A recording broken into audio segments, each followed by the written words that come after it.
My collection, There is a Rio Grande in Heaven, as a collection of absurd, satirical, and speculative stories about Central American identity.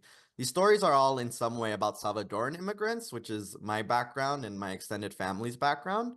Um, and again, I was writing at the very beginning just intuitively, and at some point though, I realized that I was orbiting kind of a central question, and that question was, how do we make sense of the dystopia that Central Americans face every single day, right? A lot of these stories I wrote in 2018 when there was a huge kind of focus in the news cycle on migrants coming northward. There were these conversations about Trump's separation policies and the quote unquote migrant caravans.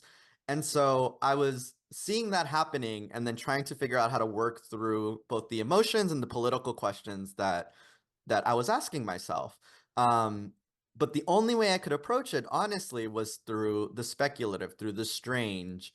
And that's why we have, stories about about migrant cyborgs, and a story that takes place on a detention center on Mars. That story is a little bit about basically migrant cyborgs, and the kind of emotional question at the heart of the story is, why do we treat people as less human, right?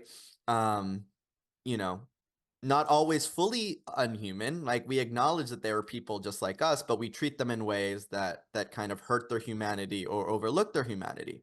And that was a question I came to when I was watching the conversation around migrant caravans, in which politicians and pundits were talking about people who reminded me of my own family as a problem, as an invasion, as a, in all these dehumanizing terms. And so when I kind of set up that story, I was like, okay, what if I push it? What if I write a Salvadoran character who is literally not fully human? How can then I talk about the systems and the xenophobia that I'm experiencing and seeing in real life? And that's how that story came together. An alternate history of El Salvador, or perhaps the world, is actually a series of kind of flash fiction pieces. There are actually five stories in the collection with that title. They open and bookend the book. Um, and they are basically what the title says. The conceit is that they are all an alternate history of either an economic, a political, a social, a pop cultural history. I'm so interested in writing about the world we live in and the systems that we live under. Um, but it's sometimes hard to see those structures, right? We kind of live our lives under them, and we assume that this is the way things are, and we don't question it. And by writing these alternate histories, I was able to ask, what if, right? I was able to ask, what if colonization happened differently? What if the singer Selena Quintanilla hadn't died? What if, uh, these migrants who perished crossing the Rio Grande had a little bit of a kinder ending or a more hopeful ending? Um, and this kind of what if is a way of I think pointing out the pain and the horror of the world we live in at times, especially when it's easy to kind of turn away from the issues that plague us.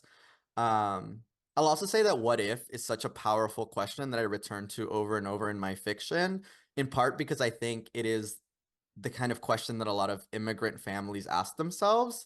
I think no matter the circumstances of someone's migration, obviously there are different ways to migrate, and some can be a little bit more traumatic than others. I think immigrants still will ask themselves, well, what if I'd stayed, right? Or what if I had moved to a different state? Or what if I had moved when I was younger or older? And it's this kind of really powerful question that I return to in my fiction. Again, it's this real emotional question that a lot of people I love have asked themselves, and I just approach it, in a more literal sense.